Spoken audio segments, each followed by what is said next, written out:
मला जे तुझ्याबद्दल वाटलं होतं ते 5 वर्षांच्या ओळखीत अमृताबद्दल कधीच वाटलं नाही. आर्यन सरताप्याची कुंडली मला हवी आहे. ती आर्यन सरतापे सोबत कॉफी प्यायला गेली. तुझी युकेला जायची सगळी तयारी मी केली आर्यन. आता उद्याच्या पेपरात हेडलाईन छापून येईल.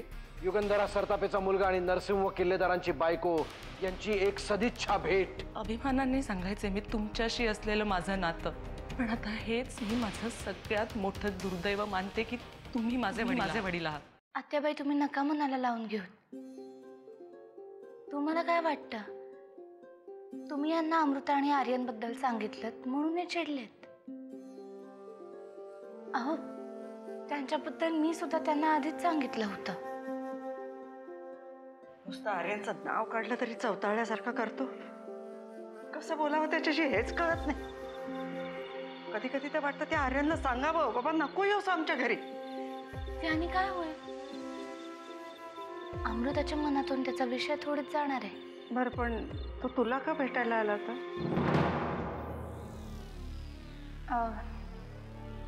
मला भेटायला म्हणजे अमृताबद्दल बोलायलाच आला होता तो. अमृताचं त्याच्यावर प्रेम आहे हे आपल्याला सगळ्यांनाच माहिती आहे, पण त्याला अमृताबद्दल काय वाटतंय हे त्याच्या बोलण्यातनं कधी काही जाणवलं का? म्हणजे तुझ्याशी काही बोलला का तू कधी?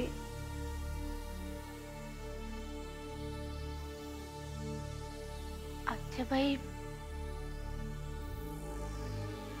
आर्यनचं अमृतावर प्रेम नाहीये.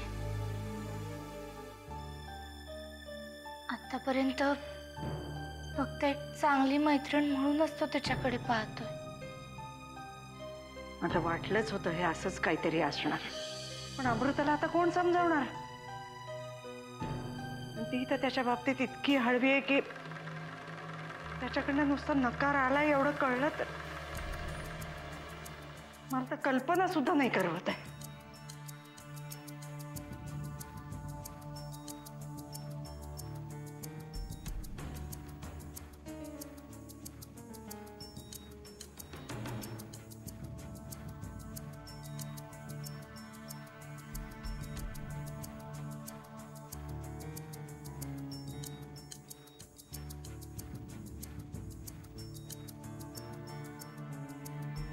माझ्याशी कोणीही बोलायला येण्याची गरज नाहीये.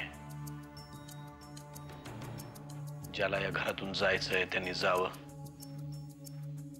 ज्याला या घरात यायचंय त्यांनी यावं. आता माझ्या हे लक्षात आलंय की मी एकटाच पडलोय या घरात. राहू द्या मला एकट्याला. अहो जानकी,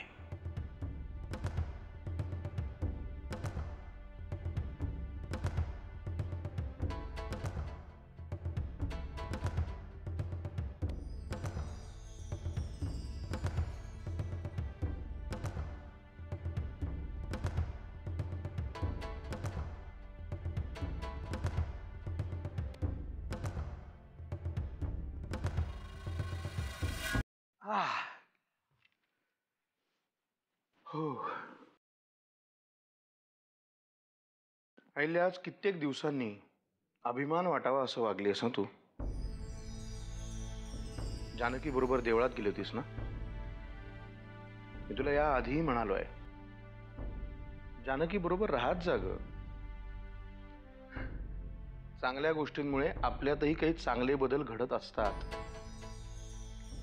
काही सांगू नका तुमच्या जानकीचं कौतुक. मी देवळात देवदर्शनालाच गेले होते, पण तुमची जानकी देवदर्शनाच्या नावाखाली कॉफी प्यायला गेली होती त्या युगंधराबाईच्या मुलासोबत. पहिल्या तोंडाला येईल ते काहीतरी बोलू नकोस. हा, एवढाच पुळका असेल तुमच्या लाडक्या बहिणीचा तर तिलाच जाऊन विचारा ना. नाही, वेळ आली की तिलाही विचारीनच, पण आता तुला विचारतोय, काय भानगड झाली आहे? आम्हाला यातलं काही कळत नाही. आम्ही नाकासमोर सरळ चालणारी साधी सरळ माणसं. हे भानगड वगैरे आम्हाला काय माहित? यात तुमच्या लाडक्या जानकीने PhD केली आहे, तुम्ही तिलाच जाऊन विचारा ना. आज जो काही घोळ झालाय ना मला तर वाटतं त्याला तूच जबाबदार आहेस. कारण कुंपणावर बसून तमाशा बघायची सवय आहे तुला. आता तुमचं चिडणं स्वाभाविकच आहे, मी समजू शकते. तुम्हाला आठवतं तुम्ही एकदा मला सहज म्हणाला होतात त्या आर्यनवर तुझा डोळा तर नाहीये ना? आठवतंय ना? मग आता हाच प्रश्न तुम्ही जानकीला जाऊन विचारा, ती लगेच उत्तर देईल. हा, गुड नाईट.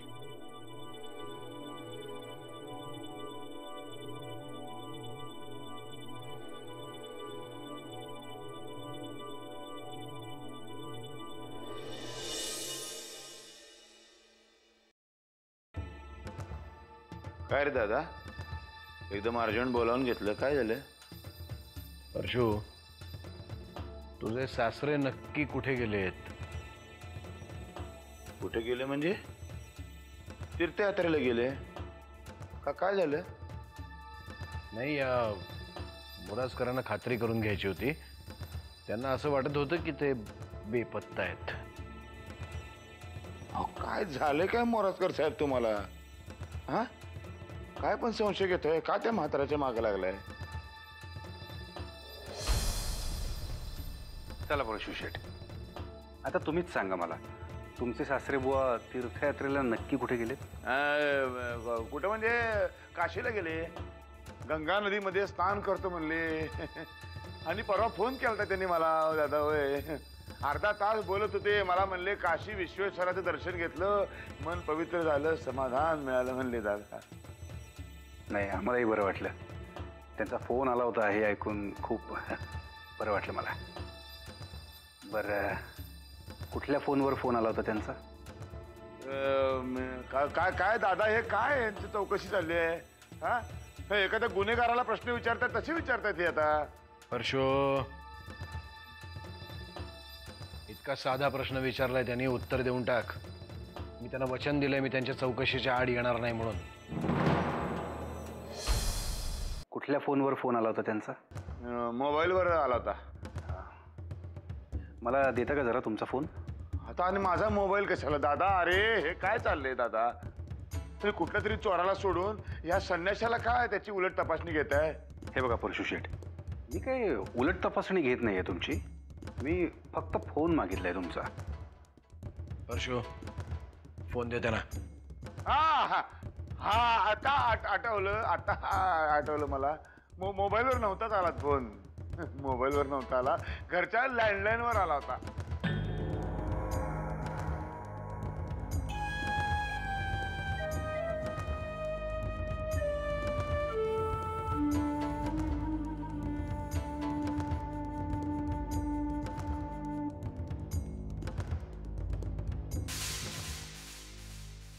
आर्यन बाबा, काही कामात आहेस का? नाही, बोल. नाही, काय झाले, एक गोष्ट माझ्या मनासारखी घुटमळते. इच्चारून म्हणतोय, पण रातीच आहे बघ.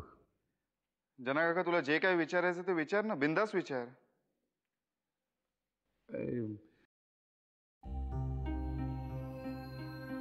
तुला अवघड वाटतंय का विचारायला? हा, काही तसंच काहीच झालंय. काय आर्यन बाबा, तुझं त्या नरशिंह किल्लेदारच्या घरी येणं जाणं जरा जास्तच वाढलंय. आणि मी तर असं ऐकलंय की तुझी आणि त्याची लेकीची मैत्री जरा जास्तच घट झाली.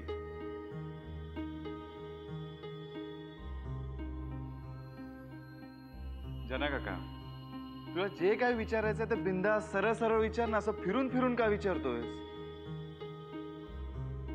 ठीक आहे, आता तुला मी स्पष्टच विचारतोय. काय झालंय की हा नरशिंह किल्लेदार आहे ना, हा आपला एक नंबरचा शत्रू आहे. आणि तुझं त्याच्या घरी येणं जाणं विनाकारण आपल्या तलवारीची धार कमी करेल असं वाटतंय बघ. तुझा माझ्यावर विश्वास नाहीये का जना काका? अरे अरे बाबा, तुझ्यावर जीव ओवाळून टाकावी एवढा विश्वास आहे तुझ्यावर. तू नरशिंह किल्लेदार आहे ना, हा सापाची अवलाद आहे. याच्यापासून जरा सावध राहा.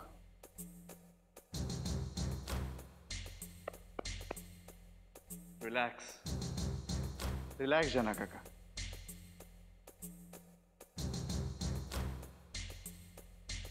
जना काका, तू अजिबात काळजी करू नकोस. तुला असं वाटतंय ना की मी जर तिकडे गेलो तर आपल्या तलवारीची धार जाईल म्हणून? पण नाही जना काका, तलवार उपसून लढाई जिंकण्याचे दिवस गेले आता. नरसिंह किल्लेदाराला कुठल्या हत्याराने संपवायचं ना ते मला चांगलंच माहिती. तू फक्त बघ ते हत्यार मी कसं आणि कुठे वापरतो ते.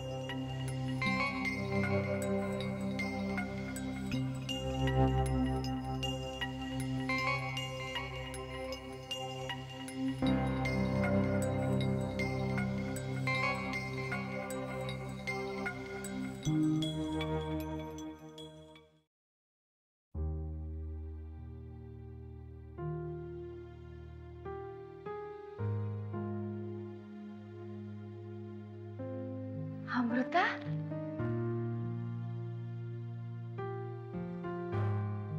एवढी बारी दिसतीयस.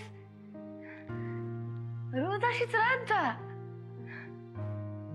रोज जर असंच काहीतरी विशेष घडणार असेल ना तर मी रोज असे कपडे घालत जाईन. असं काय विशेष घडणार आहे मला सुद्धा कळू देत. काल मी आत्याजीला असं सांगितलंय की आज मी आर्यन बरोबर देवळात जाणार आहे. खरंच जा. देवळात जा, नंतर आणखीन कुठे जा, पण घराबाहेर पड. जानकी,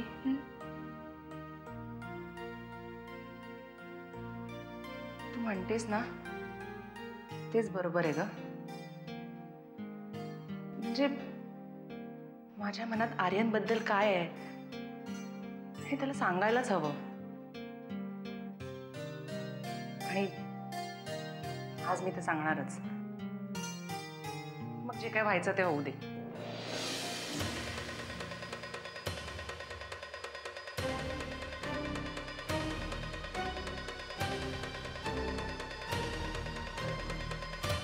अडचण खूपच बेसिक आणि सिंपल आहे.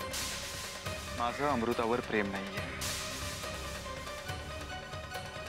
पण मला जे तुझ्याबद्दल वाटलं होतं ते 5 वर्षांच्या ओळखीत अमृताबद्दल कधीच वाटलं नाही.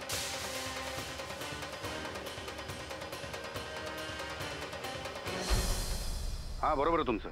अहिल्या किल्लेदारच. त्यांच्यावर गोळी झाडण्यात आलेली होती. नाही, गोळी त्यांच्या मानेला चाटून गेली होती. पण ही घटना घडली तिथे काही गोष्टींचे पुरावे आपल्याला मिळालेले आहेत. तुम्ही एक काम करा, लवकरात लवकर लोकल पोलीस स्टेशनशी कॉर्डिनेट करा. आणि एक महत्त्वाचं, बॅलिस्टिक एक्सपर्ट्सकडून मला काही गोष्टींचं कन्फर्मेशन मला हवं आहे, त्याची सोय करा. आणि मी काय सांगतोय त्याची अर्जन्सी लक्षात घ्या आणि त्या दृष्टीनं लवकरात लवकर पावलं उचला. ओके सर, बोला. आपल्याकडे जे रिपोर्ट आहेत त्यानुसार तुमच्यावर झाडण्यात आलेली गोळी आणि इंदुलकरवर झाडण्यात आलेली गोळी या एकाच गनमधनं फायर झाल्या होत्या सर. पण त्या दुसऱ्या माणसावर झाडण्यात आलेली गोळी वेगळ्या गनमधनं फायर केली होती.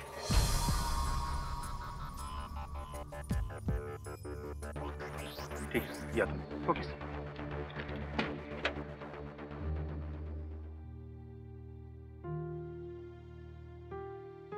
अमृता, तुला तिकडे जर का बरं वाटलं ना तर आपण आणखीन कुठेतरी फिरायला जाऊयात. हा, हवं तर बाहेरच खाऊयात, चालेल?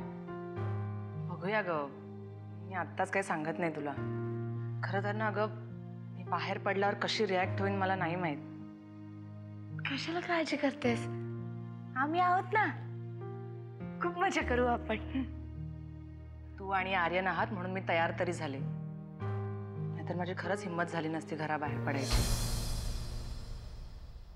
जानकी, आम्ही अमृताला घेऊन देवळात चाललोय. बाहेर यायला तयार झाली ती. चला निघायचं.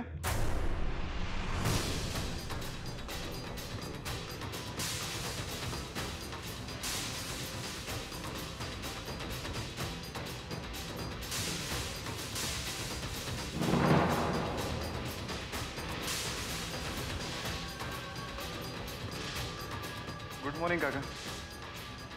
ते अमृताला घेऊन देवळात जायचं ठरलं होतं ना, म्हणून मी. अच्छा,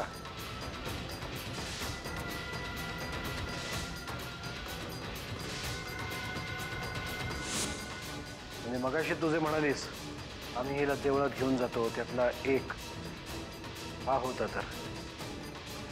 अहो नाही तुम्ही जा, पण नंतर. आधी मला जरा ह्याच्याशी बोलायचं आहे. तुम्हाला जे काही बोलायचं आहे ते इथेच बोला. मला ह्याच्याशी बोलायचं आहे. कोणीही मध्ये बोलण्याची गरज नाही.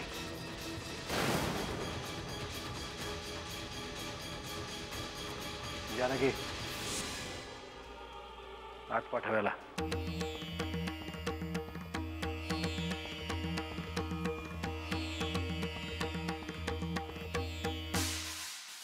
आर्यन, तू एकटा नको जाऊस, मी पण येते तुझ्या बरोबर. अमृता तू उगाच हायपर का होतेस? ते काय खाणार आहेत का मला? नाही पण ते पुन्हा काही बोलले तर तुला. नाही, मी नाही तुला एकट्याला जाऊ देणार. ते काही नाही बोलणार, नको काळजी करूस. जाऊ देत त्याला. मी आलोच. डोंट वरी.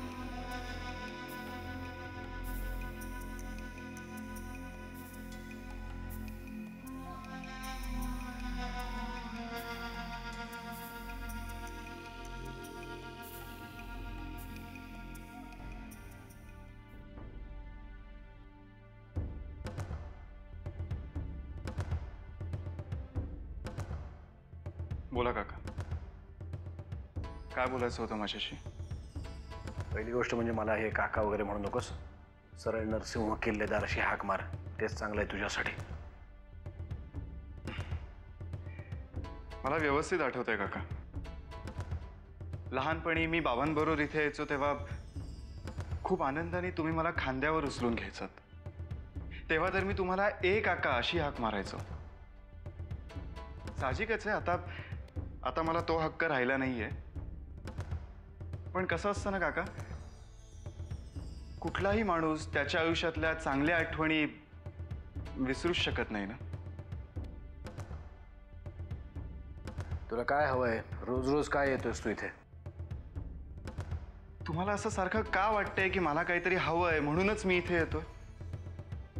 काका, मी तुमच्यासारखा किंवा माझ्या आईसारखा राजकारणी नाहीये. काहीतरी हवं असेल तरच काहीतरी करायचं. चुकून सुद्धा तुझ्या आईची आणि माझी बरोबरी करू नकोस. आणि आता इथलं तिथलं बोलायचं बंद कर, सरळ मुद्द्याकडे ये. अमृता माझी मैत्रीण आहे. गेली 5 वर्ष आमची मैत्री आहे. माझ्या हालाकीच्या परिस्थितीत तिने मला खूप मदत केली आहे. आणि दुर्दैवाने आज माझी तीच मैत्रीण अडचणीत आहे. आणि मी जर तिची अडचण दूर करू शकणार असेल तर हे मी माझं भाग्यच समजेन. अच्छा, म्हणजे अमृताने कधीतरी केलेल्या उपकारांची परतफेड करण्यासाठी तू इथे येतोयस? हो, तसं समजा हवं तर. पण तुम्हाला काही ऑब्जेक्शन असेल तर मी यापुढे इथे कधीच येणार नाही. कारण घराच्या मालकाच्या मर्जीशिवाय घरात येणं बरोबर नाही ना. हे बघ, तुला मी एकच सांगतो, जर तुझ्या इथे येण्यामध्ये तुझ्या आईचा आणि तुझा काही वेगळा डाव असेल तर तो तुम्हाला महागात पडेल.